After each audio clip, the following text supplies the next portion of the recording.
but here are options for you. So when thinking about buying a home in 2025 or 2026, and you like, I don't have money to do that, that might not be a true statement. That may not be a true statement. You have to look at all of your options. And a lot of times when I speak to a client for the first time and I uncover these things, you're like, wow, I have the money right here the whole time. You can use this for your primary, your second home, or that real estate investment that you wanted to purchase.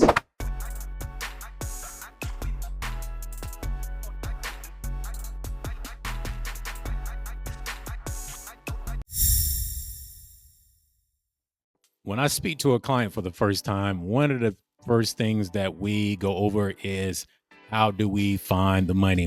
What is involved in the process?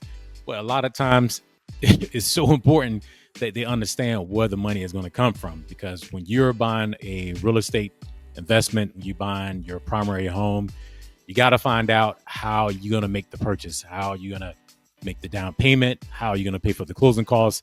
And these things are very important. And I'm highly surprised the amount of people that have like no idea that a lot of times they already have the money right in front of them. So today we're going to spend a lot of time of just going over just a few things to uncover what type of money that you may already have right in front of you for you to purchase real estate. And as we all know, in 2025, we're trying to find ways, how can I still purchase a property? How much money do I need? What are the closing costs, and how much are closing costs? And now that's going to heavily depend on where the home is located. But today we're going to strictly focus on how do I find the money. So the first thing I want to go over is I took a couple of notes here because I don't remember everything off the top of my head. So I try my best. But the first thing that I want to go over is gift funds. This is probably one of the number one things that a lot of people just kind of glance over. And it's not our fault, but gift funds. So if you have a family member or a friend that want to give you money for your down payment or your closing costs, they can do that. So for an example, if you have a mom or a dad that wants to help out their child or some type of family member, you can use that money. So the only thing that we'll need from that family member now, and this can vary a little bit, but just across the board, we'll just need a letter that you're going to sign to show that this money is not a loan. This money is strictly a gift. That's why they call it gift funds, because it must be a gift. So you can gift that money to anyone that you want. So the gift letter itself will basically have the person's name, the donor, so the person that's giving the money, the amount of that gift, and where the money is coming from. So we have to source the funds. At the bottom, you assign and date it and just reinstate that the money is not a loan. So that's the first thing. So if you're out looking for a house and you don't know where to start, so you already called me and you already have an idea that, okay, I want to buy a home, my credit is good to go, I do have some money saved, but I need a little bit more. So if you reached out to your mom or your dad or a family member and say, look, I need gift funds for my purchase, do you mind gifting me those funds? So if someone's willing to give you money, you can do that. So say that person is going to give you $10,000 or 15 grand, then we'll just account for that. So we'll have them to sign the letter, and that money could be used for your down payment and closing costs. So to me, just a terrific way to help out another family member or a friend that's looking to purchase real estate. So that's one way. All right. Number two would be your 401k. So if you have a retirement plan that's set up and you have funds that you've been placing into that 401k for the last few years, you can borrow money from out of your 401k. This one by far is missed all the time. That money could be used for your down payment and your closing costs. So the key thing with this is all you have to do is show proof that you're going to buy real estate. Typically is what most companies want you to do is to show them application that you did with your lender. So you reach out to me, I'll show you the application, a contract that shows proof that you're truly under contract, because you know how some people are.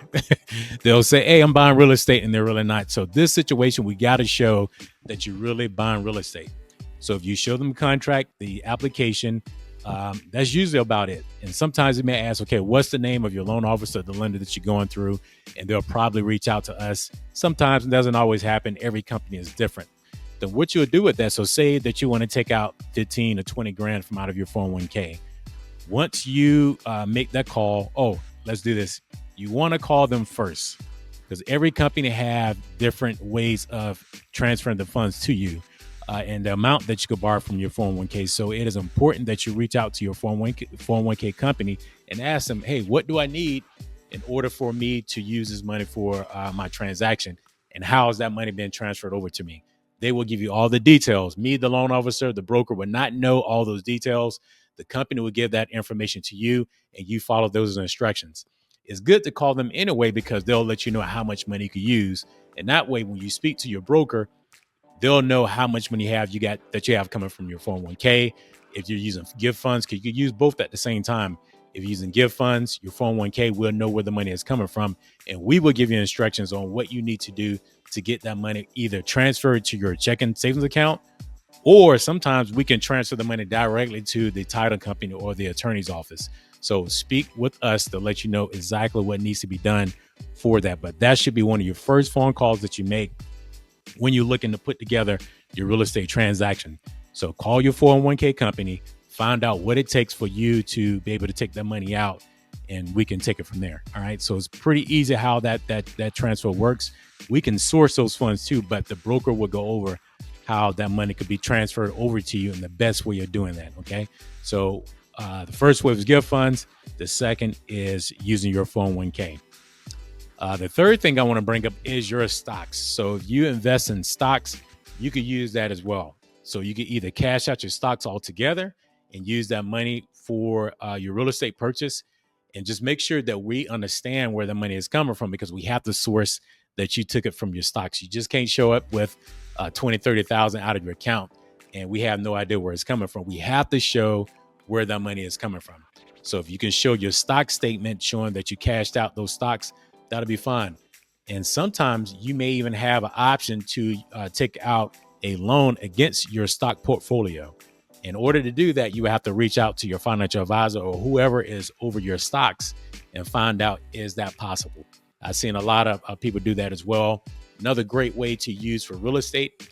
And just make sure that you reach out to your agent to find out what it takes to take out a lien. And if you are taking out a lien, just find out how much it'll be for you to pay it back monthly. And just make sure it's something that you feel comfortable with. So either A, you can take it all out, cash out the stock plan, or take a lien out against your portfolio of stocks to use for your real estate purchase. Just another great way. So it's not always a down payment assistance program. You may have the money right in front of you and have no idea that you have the options of doing these for real estate investing or for real estate purchase. Another way is life insurance. If you have not a term, typically you can't do this for the term, never seen a term, but if you have a whole life policy and it has cash value, I had some customers to take a portion of the cash value out for a real estate purchase.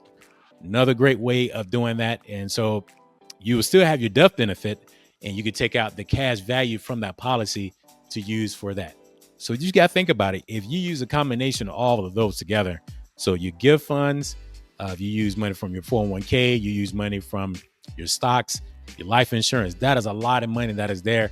And possible you could put down a much larger down payment by utilizing these options, because none of these are tied to an interest rate that's associated with the mortgage. So it just, to me, just another great way of doing that.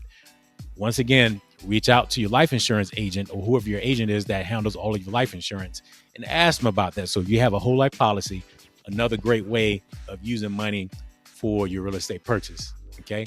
The last thing I want to bring up, as most of us know, is down payment assistance. And I've spoken about this a few times through a few of my videos, is using a down payment assistance program. Not every down payment assistance program is the same. You have some that are loans, meaning that if they gave you 2%, 3.5%, 5% of the sales price, or sometimes even of the loan amount, that money has to be paid back. The money has to be paid by either monthly, or it has to be paid back if you refinance or sell your property.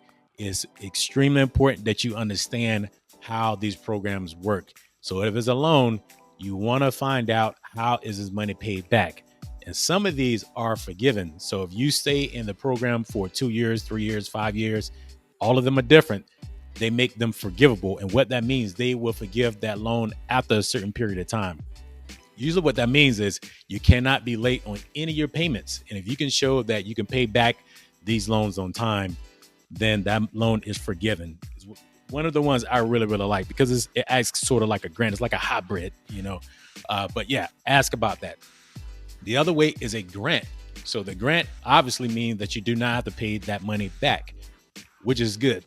So it doesn't matter if you refinance or if you sell the property, that money does not have to be given back. Now, usually there are stipulations with the loan or the grant. So you want to find out, even with the grant, do I must stay in this house for a certain amount of time?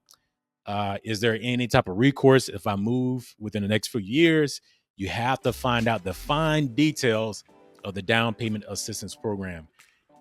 I'll say I like the down payment assistance program, depending on which one that you decide to go through, but you want to get the fine details. Got to go over these again because I want to make sure that you understand exactly how they work. So the first one will be a loan. Either you pay it back monthly until it's paid off, or you pay it back if you refinance or if you sell that property. Another way is if the loan is forgiven. So if you stay in that home for 2 or 3 years, sometimes 5 years, and you're not late on any of your payments, that loan is forgiven, meaning that you do not have to pay that money back. The third way is the grant. The grant is not a loan. The money does not have to be paid back. That's why it's called a grant. However, some loans, certain lenders that have these programs or state programs, they want you to stay in a house for a certain amount of times. Not all of them. Most of them don't. You can close your loan within 6 months because you typically got to wait 6 months before you refinance. You can refinance. So say the rates was to decrease or drop down, you can refinance. But the whole key with all of this, guys, is you want to ask the professional. So going back from the top to the bottom, as you can see, the one thing that I always emphasize is ask the person that's in charge of those programs. So if it's gifts, then yeah, we'll let you know what needs to be done in order to get the gift funds and how to properly transfer the money into your account. The second one is the 401k. When you call and speak to your 401k company, they will let you know exactly what needs to happen in order to gain access to these funds, how much they can give to you for your 401k, and how they could transfer the money to you. It's typically pretty easy how that is done. Like I say, you can transfer that money from the 401k directly to your account, or you could send it directly to the title company. The third way is the stocks. Same thing. You want to ask your financial advisor or whoever is involved in your stock plan to let them know. Well, let them know that you're looking to purchase real estate, a primary home, a second home, an investment property. But you want to find out what are your options. Always ask what your options are, because it may be, I'm just kind of generally going over how it works, but a lot of times these companies have a lot more options than I'm mentioning right now. The biggest thing is lean on them, ask them those questions and find out how can you take money out for your real estate purchase.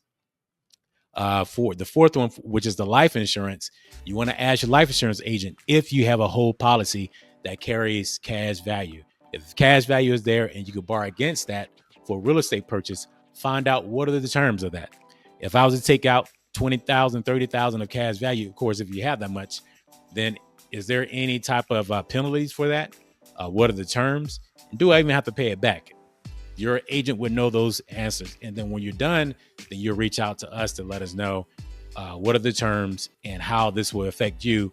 And the last thing would be your down payment assistance. Finding out through your loan officer, whoever is setting this up for you, they should go with the fine details of how these loans are paid back, or if I have to pay back a grant at all. You want to find those things out through your loan officer. You must ask these questions. Now, they should just tell you straight up how these programs work, but not every LO is the same. Not every broker is the same. Sometimes they may just put you into a transaction and let you figure it out yourself. We're not like that. We want to be extremely transparent of how these programs work, because we want it to work for you. Because beyond the transaction, beyond you buying a home, we want to make sure that you're in good hands after we're done with this particular transaction. Because if you want to purchase a home here in the future, we want to make sure we do it the right way the first time. If you want to refinance your property, say the rates was to go down, which I'm sure they will, not sure when it's going to be, then you want to find out, okay, what type of programs did I sign up for and can I refinance? And if I do, what are my penalties? You want to make sure you understand all of these things before you sign anything. Never just sign documents because you have a loan officer in front of you or a realtor in front of you and just taking their word for it, or an attorney. You want to go with all these documents yourself. But here are options for you. So when you thinking about buying a home in 2025 or 2026, and you're like, I don't have money to do that. That might not be a true statement. That may not be a true statement. You have to look at all of your options. And a lot of times when I speak to a client for the first time and I uncover these things, you're like, wow, I have the money right here the whole time. You can use this for your primary, your second home, or that real estate investment that you wanted to purchase. So let's go with those things together. Let's get this thing figured out, because I want to equip you guys with the ammo that you need in order for you to purchase properties in 2025. If you're ready to make this purchase, you will find a way to make it work. I'm telling you, because these are just great assets for you to add to your portfolio. These are possibly could be something that could be used for generational wealth, but you have to start now. Ask all the right questions. So on this channel, I want to make sure that I bring these things to you before you got to figure these things out the hard way. I don't want you to find out after you purchase, like, wow, I didn't know I could have used that money from my 401k. I had no idea I could have used my stock plan in order for me to purchase my real estate property. So I'm giving you all the ammo. I'm telling you everything that needs to happen. These are not even all, these are like the more common ways of gaining access to money. So it's a lot more than just down payment assistance programs. You have it right in front of you a lot of times, right in front of you. So I want to make sure that you understand how that is done. If you guys have any questions about, what we spoke about, please reach out to me and let me know. Let's make this year your best year. Let's make it happen. I'm fired up. I'm not coming on this channel to talk about anything negative. We want to find ways to help you guys succeed. And even if you're not buying in 2025 and you're looking for 2026, find out what it takes in order for you to purchase real estate. That's all I have for you. If you have any questions, like I said, reach out to me and let me know.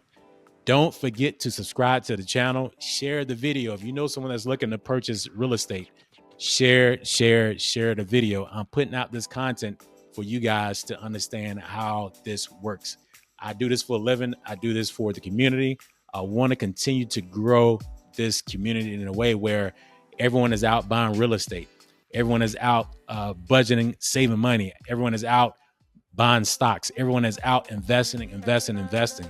This is your year to do it. Don't wait another moment. Even if it's out in the future, even if it's like 2 years from now, you still want to ask these questions now so you can set up the proper strategy.